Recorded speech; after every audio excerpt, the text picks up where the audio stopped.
నమస్కారం. దూరదర్శన్ వార్తలకు స్వాగతం. నేను సరిత. ముందుగా ఈనాటి వార్తల్లోని ముఖ్యాంశాలు.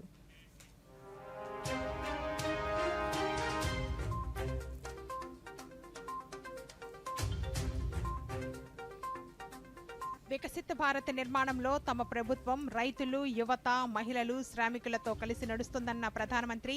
ఒడిశాలో దాదాపు 20,000 కోట్ల రూపాయల విలువైన పలు ప్రాజెక్టులను ప్రారంభించి జాతికి అంకితం చేసిన నరేంద్ర మోదీ. తెలంగాణలో పర్యటించిన ప్రధానమంత్రి సంగారెడ్డిలో 7,200 కోట్ల రూపాయల అభివృద్ధి పనులకు శంకుస్థాపనలు, ప్రారంభోత్సవాలు చేసిన నరేంద్ర మోదీ. హైదరాబాద్లోని పౌర విమానయాన పరిశోధన సంస్థను జాతికి అంకితం చేసిన ప్రధాని. తెలంగాణ అభివృద్ధికి కేంద్ర ప్రభుత్వం నిరంతరం కృషి చేస్తోందన్న నరేంద్ర మోదీ. రాష్ట్రాన్ని నైపుణ్యాంధ్రప్రదేశ్గా మారుస్తున్నామన్న ముఖ్యమంత్రి. విశాఖపట్నంలో నిర్వహించిన సీడాప్ సదస్సులో పాల్గొని ప్రసంగించిన వైఎస్ జగన్మోహన్ రెడ్డి.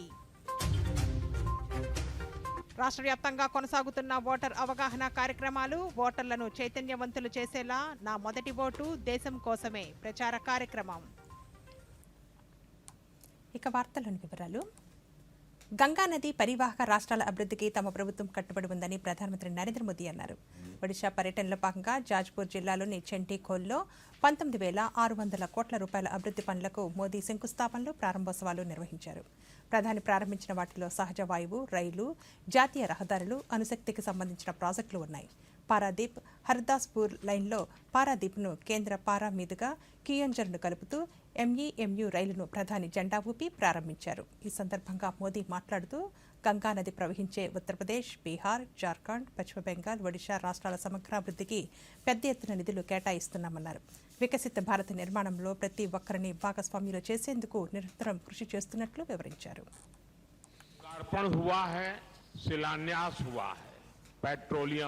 प्राकृतिक गैस, सड़क, रेलवे और परिवहन से जुड़ी योजनाएं हो, इन विकास कार्यों से यहां औद्योगिक गतिविधियां बढ़ेगी, रोजगार के नए अवसर पैदा होंगे। मैं इन परियोजनाओं के लिए ओडिशा के सभी लोगों को बहुत बहुत बधाई देता हूं।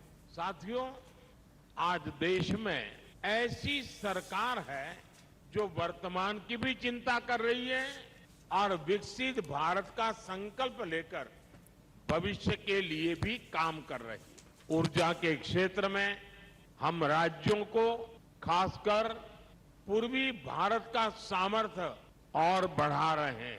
ऊर्जा गंगा परियोजना के तहत 5 बड़े राज्य उत्तर प्रदेश, बिहार, झारखंड, पश्चिम बंगाल और ओडिशा में नेचुरल गैस की सप्लाई के लिए बड़े प्रोजेक्ट चल रहे हैं।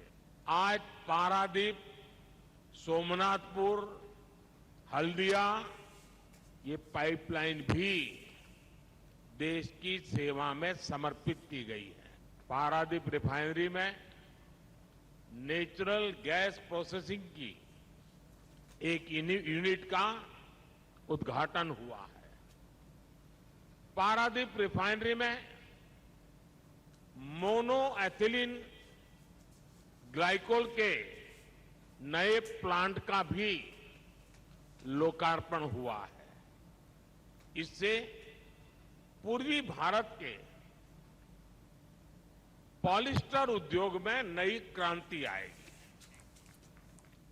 దేశంలో పేదలు, అణగారిన వర్గాల ప్రజలను అభివృద్ధి పథంలోనికి తీసుకువచ్చేందుకు కేంద్రంలో అధికారంలో ఉన్న బీజేపీ ప్రభుత్వం నిరంతరం పాటుపడుతోందని ప్రధానమంత్రి నరేంద్ర మోదీ అన్నారు. ఒడిశా పర్యటనలో భాగంగా జాజ్పూర్ జిల్లాలోని చండీఖోల్లో 19,600 కోట్ల రూపాయల అభివృద్ధి పనులకు మోదీ శంకుస్థాపనలు, ప్రారంభోత్సవాలు నిర్వహించారు. అనంతరం చండీఖోల్లో జరిగిన బహిరంగ సభలో మాట్లాడుతూ కాంగ్రెస్ పాలనలో దేశంలో ప్రతి అభివృద్ధి, సంక్షేమ పథకాల అమలులో అవినీతి రాజ్యమేలిందన్నారు. యూరియా నుండి ప్రజలకు అందించే రుణాల వరకు ప్రతి పథకంలో అవినీతి తాండవించిందన్నారు. కానీ గత 10 ఏళ్లుగా ఎన్డీఏ ప్రభుత్వ పాలన మాత్రం అత్యంత పారదర్శకంగా కొనసాగుతోందని తెలిపారు. ప్రతి సంక్షేమ పథకం లబ్ధిదారులకే నేరుగా చేరుతుందన్నారు. వికసిత భారత నిర్మాణంలో తమ ప్రభుత్వం యువత, రైతులు, మహిళలు, శ్రామికులతో కలిసి నడుస్తుందన్నారు. ఈ సందర్భంగా కేంద్ర ప్రభుత్వం అమలు చేస్తున్న పలు సంక్షేమ పథకాల గురించి ప్రధాని వివరించారు. विकसित भारत आत्मनिर्भर भारत को ऊर्जा दे रहा है। पाइप से घरों में सस्ती गैस देना हो, सीएनजी आधारित यातायात हो, गैस आधारित इंडस्ट्री हो, इसके बड़े उद्योग ओडिशा में लग रहे हैं। यहां से गैस पाइपलाइन पूर्वी भारत के अनेक राज्यों तक पहुंच रही है। ओडिशा पॉलिस्टर का भी एक बड़ा केंद्र बन रहा है। टेक्सटाइल पार्क के लिए रॉ मटेरियल भी यहीं बन रहा है।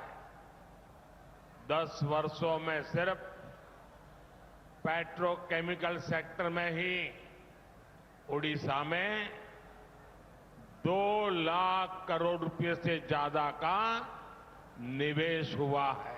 ज्यादा निवेश मतलब नौकरी के ज्यादा मौके, नौकरी के ज्यादा अवसर। తెలంగాణ పర్యటనలో భాగంగా ప్రధానమంత్రి నరేంద్ర మోదీ సంగారెడ్డి జిల్లా పటాన్ చెరువులో భారతీయ జనతా పార్టీ ఏర్పాటు చేసిన విజయ సంకల్ప సభలో పాల్గొన్నారు. ఈ సందర్భంగా ప్రధాని తన ప్రసంగాన్ని తెలుగులో ప్రారంభించారు. తెలంగాణ కుటుంబ సభ్యులకు నమస్కారాలంటూ ప్రసంగాన్ని ప్రారంభించిన ప్రధాని మోదీ గ్యారంటీ అంటే ఓ భరోసా అని, అది పూర్తయ్యే గ్యారంటీ అని అన్నారు. కుటుంబవాద పార్టీలకు కుటుంబం ముందైతే నాకు దేశం ముందని ప్రధాని పేర్కొన్నారు. కాంగ్రెస్ బయటవారికి ఎవరికీ అవకాశం ఇవ్వదని, కుటుంబవాదులు సొంత ఖజానాను నింపుకున్నారని పేర్కొన్నారు. ఎస్సీ వర్గీకరణపై ఉన్నత స్థాయి కమిటీ వేశామని తెలిపారు. నమస్కారాలు. आज मैं लगातार दूसरे दिन तेलंगाना में हूं। जितना उत्साह मैं तेलंगाना के लोगों में बीजेपी के लिए देख रहा हूं, उतना ही मेरा विश्वास भी बढ़ता जा रहा है। आपके इस स्नेह को मैं,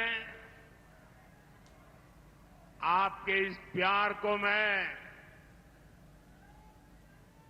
तेलंगाना के विकास के रूप में 2 गुना करके लौटाऊंगा।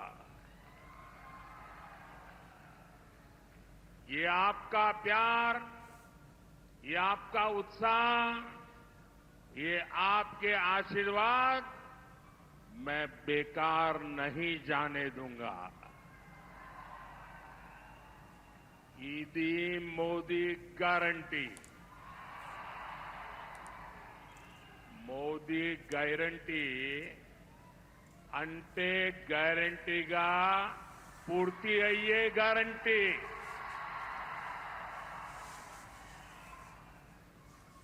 और साथियों, आप भी जानते हैं कि मोदी जो कहता है वो करके दिखाता है। मैंने आपसे कहा था कि हम सब मिलकर भारत को पूरे विश्व में एक नई ऊंचाई पर ले जाएंगे। గడిచిన 10 ఏళ్లుగా తెలంగాణ రాష్ట్ర అభివృద్ధికి కేంద్ర ప్రభుత్వం నిరంతరం కృషి చేస్తోందని ప్రధానమంత్రి నరేంద్ర మోదీ పేర్కొన్నారు. తెలంగాణ పర్యటనలో భాగంగా ఈ రోజు ఆయన సంగారెడ్డిలో 7,200 కోట్ల రూపాయల విలువైన పలు అభివృద్ధి కార్యక్రమాలకు శంకుస్థాపనలు, ప్రారంభోత్సవాలు చేశారు. హైదరాబాద్లోని పౌర విమానయాన పరిశోధనా సంస్థ గట్కేసర్ లింగంపల్లి మధ్య కొత్త ఎంఎంటీఎస్ రైలును ప్రధాని ప్రారంభించారు. 1,409 కోట్లతో నిర్మించిన NH161లోని కంది రామసానిపల్లె సెక్షన్లో 4 వరుసల జాతీయ రహదారి సంగారెడ్డి చౌరస్తా నుండి మదీనాగూడ వరకు 31 కిలోమీటర్ల మేర 6 లైన్లుగా విస్తరణ, మెదక్ ఎల్లారెడ్డి మధ్య 2 లైన్లుగా విస్తరించిన హైవేని ప్రధాని జాతికి అంకితం చేశారు. ఈ సందర్భంగా ప్రధాని మాట్లాడుతూ తెలంగాణ అభివృద్ధికి కేంద్రం కట్టుబడి ఉందని అన్నారు. తెలంగాణలో రెండవ రోజు పర్యటించడం ఎంతో ఆనందంగా ఉందని తెలిపారు. దేశవ్యాప్తంగా 56,000 కోట్ల రూపాయల అభివృద్ధి పనులకు శంకుస్థాపనలు, ప్రారంభోత్సవాలు చేస్తే సంగారెడ్డిలో 7,000 కోట్ల రూపాయల పనులు ప్రారంభించామన్నారు. 7,000 करोड़ रुपए की परियोजनाओं का लोकार्पण और शिलान्यास का अवसर मिला है। इनमें हाईवेज, रेलवेज और एयरवेज से जुड़े आधुनिक इंफ्रास्ट्रक्चर के काम भी है। इनमें पेट्रोलियम से जुड़े प्रोजेक्ट भी हैं।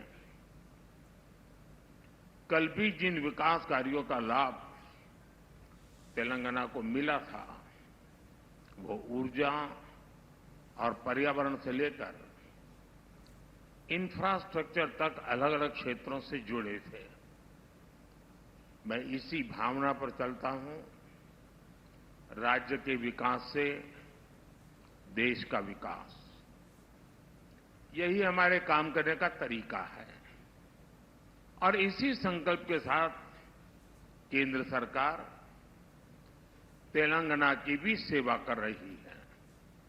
मैं आज इस अवसर पर आप सबको और सभी तेलंगाना वासियों को विकास के इन सारे कामों के लिए बहुत बहुत बधाई देता हूं। साथियों, आज तेलंगाना को एविएशन सेक्टर में एक बहुत बड़ा उपहार मिला है।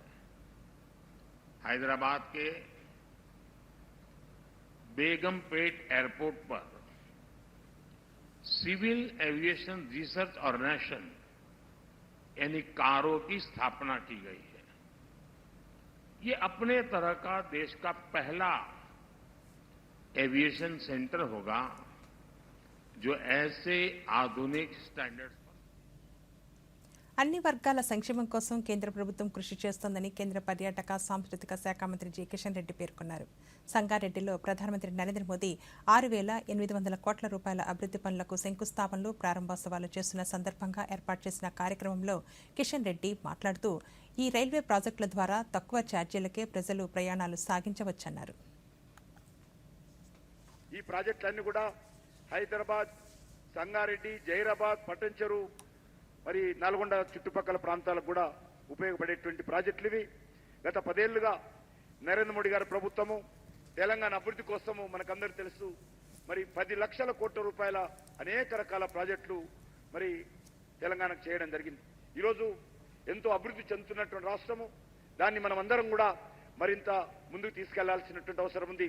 నరేంద్ర మోడీ గారి ప్రభుత్వము దేశంలో అన్ని రాష్ట్రాలు, అన్ని వర్గాల ప్రజలు అందరి సంక్షేమం కోసం కృషి చేస్తున్నటువంటి ప్రభుత్వము.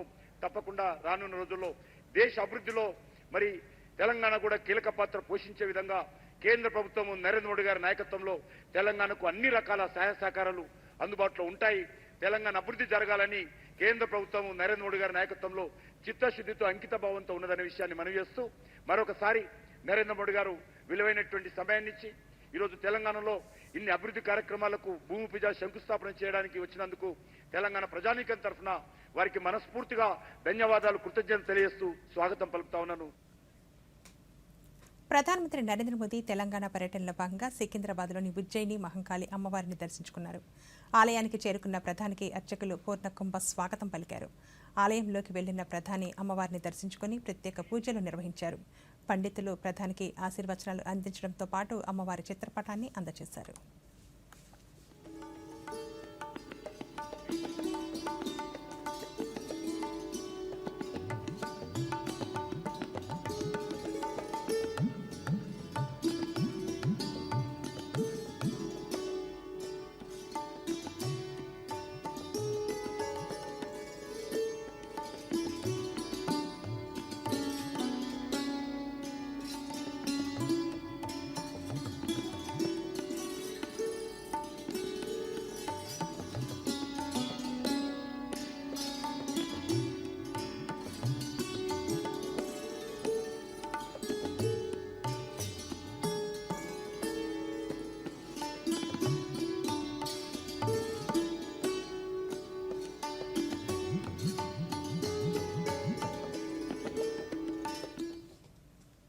ఇప్పుడొక చిన్న విరామం.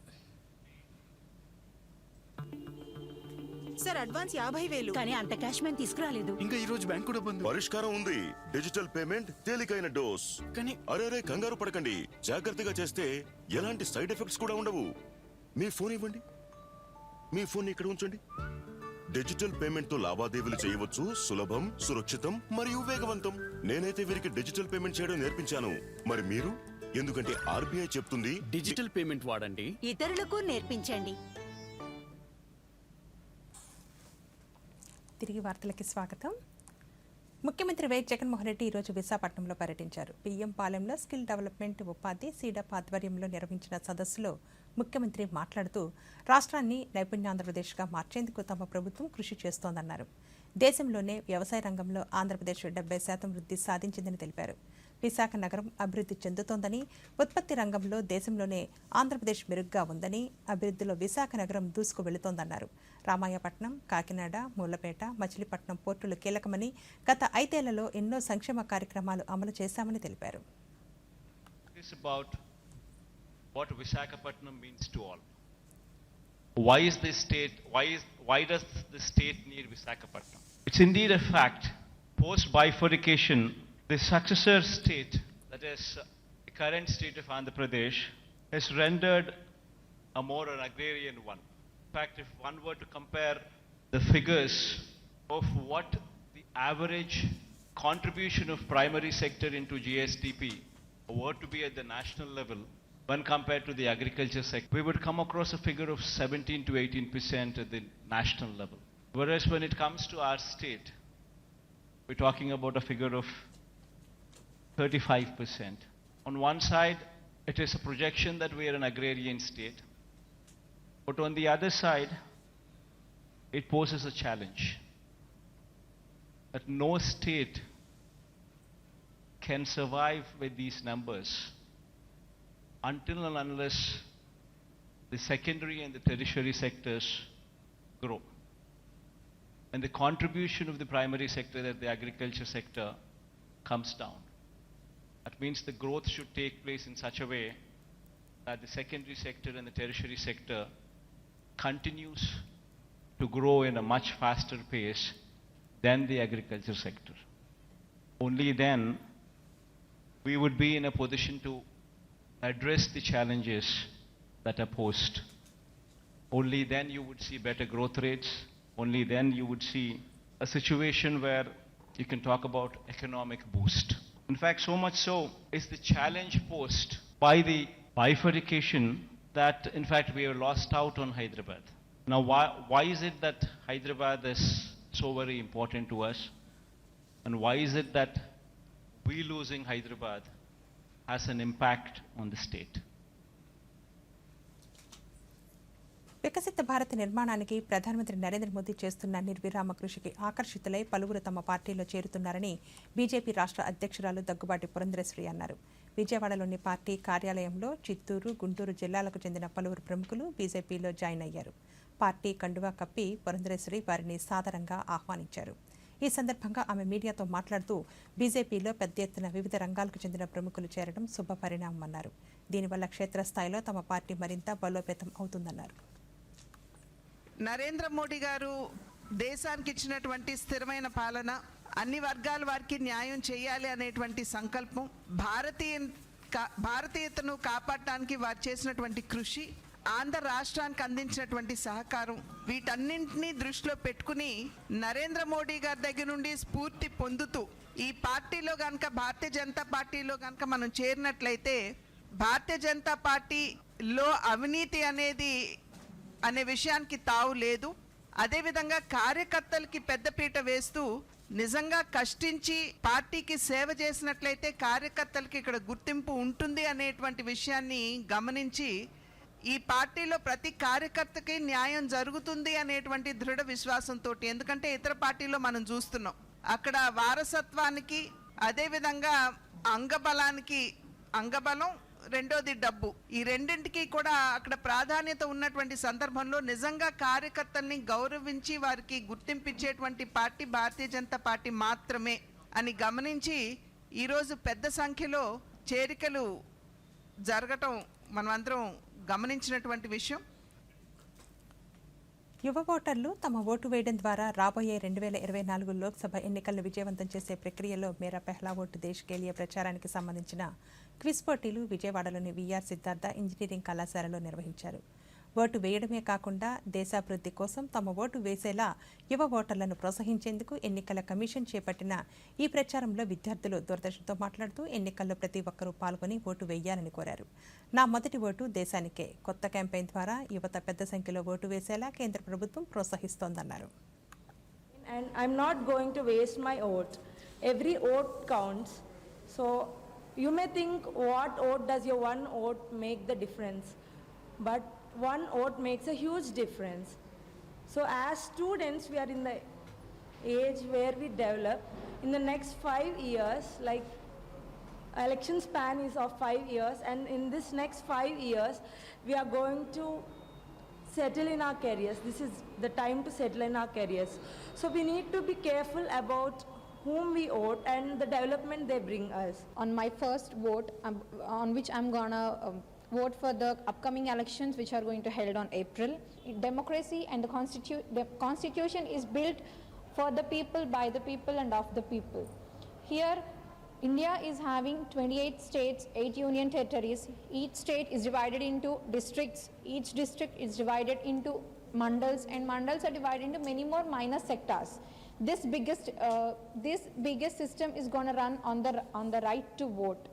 I'm very happy to achieve, according to the article 326, I have achieved my right to vote for the elections. Basically, what is vote? Everyone should have right to vote. People who get the age of 18, they can secure their vote. Vote for the best person for the bright future. People vote to different leaders who tell, I'll give you many gifts and bribing them. So we have to vote, we have to choose the person who gives the best future. So vote for the person who is the best. అసలు voting అనేది మన ఫ్యూచర్ని decide చేస్తుంది. Students అనేది first time vote వేసేటప్పుడు వాళ్ళకి ఆ awareness అనేది create చేయడానికి సెంట్రల్ గవర్నమెంట్ అనేది మేరా పెహ్లా ఓట్ దేశ్ కే లియే అనే ఇనిషియేటివ్ తీసుకుంది. And we thank the central government. And ఇప్పుడు ఈ లిటరేట్స్ అనేది వాళ్ళు వాళ్ళ టైం స్పెండ్ చేయట్లేదు. వాళ్ళు టైం స్పెండ్ చేసి ఓటేసి కొంచెం ఆ 2 మినిట్సే పడుతుంది మనకు ఓటేయాలంటే. ఆ టైం స్పెండ్ చేస్తే ఇంకా బెటర్గా ఉంటుంది అనుకుంటున్నాను. ఎంతోసేపు పట్టదండి మనకు ఓటేయడానికి, జస్ట్ 2 మినిట్సే పడుతుంది. మార్నింగ్ ఎప్పుడో 7 to 6 వరకు రన్ అవుతూ ఉంటాయి ఎలక్షన్స్. జస్ట్ 2 మినిట్స్ వల్ల మన టైం ఏమీ అంత వేస్ట్ అయిపోదు. So voting is very essential. It's a civic duty. It's a right. Every citizen must feel it's a privilege to vote. We must vote, and I have crossed my 18 years, so I got the right to vote. So I'll cast my vote. Definitely, I'll cast my vote. ఎలాంటి ప్రలోభాలకు గురికాకుండా ప్రజాస్వామ్య విలువలను కాపాడాలంటే vote హక్కును సక్రమంగా వినియోగించుకోవాలని పలువురు కడప యువత అభిప్రాయపడుతున్నారు. నూతనంగా ఓటు పొందిన పలువురు యువతులు దూరదర్శన్తో మాట్లాడుతూ ఎన్నికల్లో ఓటు ఉన్నప్పటికీ కొందరు ఓటు వేయకపోవడం ప్రజాస్వామ్యానికి మంచి పరిణామం కాదని అన్నారు. నూతనంగా ఓటు హక్కు వచ్చిన ప్రతి ఒక్కరూ ఎన్నికల ప్రక్రియలో భాగస్వామ్యం అవుతామని వివరించారు. అనేది ఏం చేస్తున్నారంటే డబ్బులు తీసుకొని ఓటక్ అనేది వేస్తున్నారు.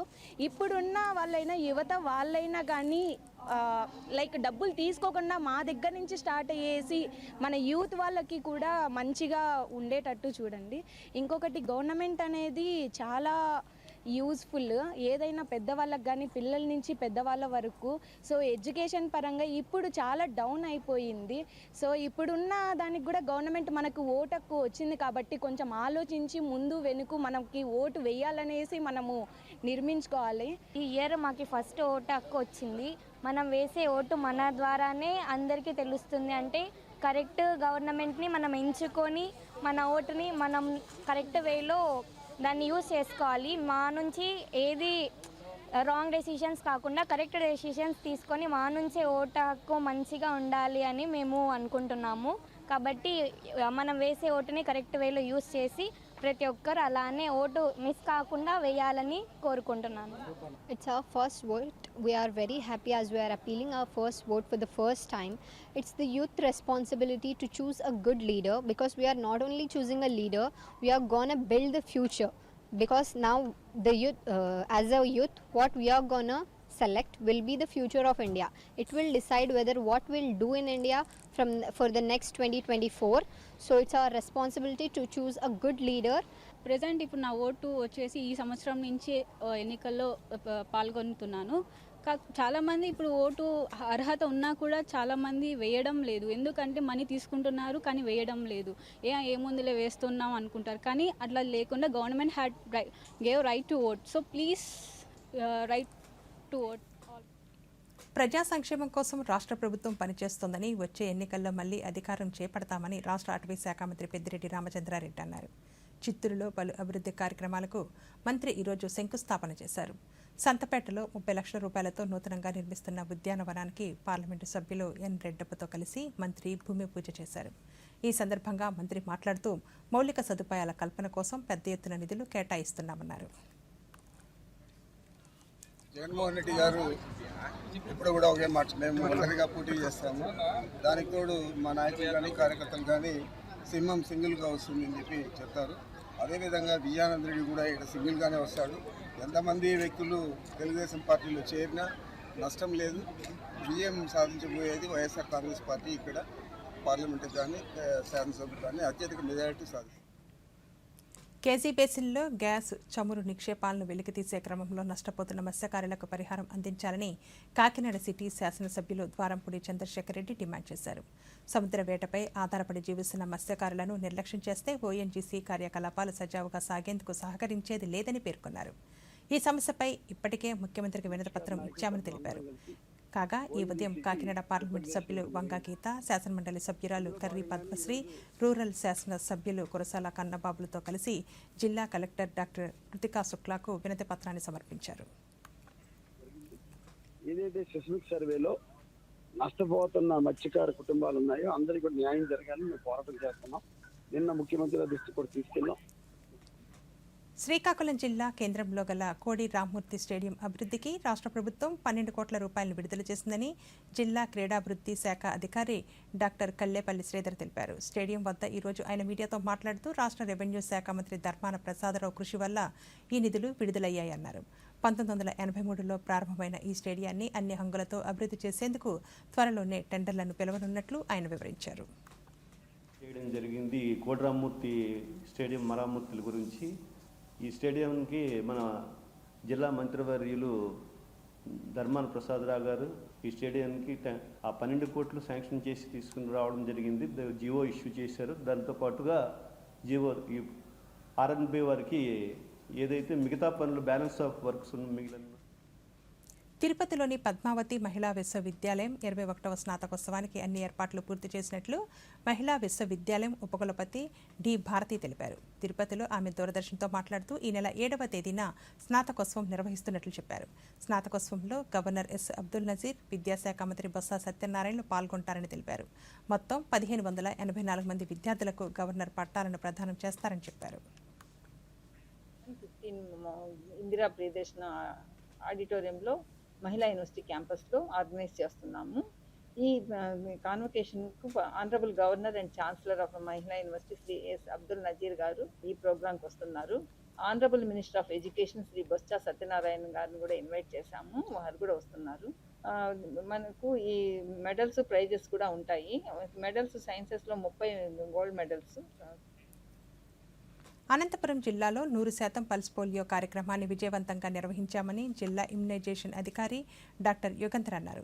ఈరోజు ఆయన దూరదర్శన్తో మాట్లాడుతూ జిల్లా వ్యాప్తంగా ఇప్పటివరకు 2,79,980 మందికి పోలియో చుక్కలు వేశామన్నారు. దీనికోసం 14,000 మంది ఆరోగ్య సిబ్బంది పనిచేసినట్లు యుగంధర్ వివరించారు. అనంతపురం జిల్లాలో సక్సెస్ఫుల్గా ఈ రోజుతో కంప్లీట్ చేసుకున్నాం.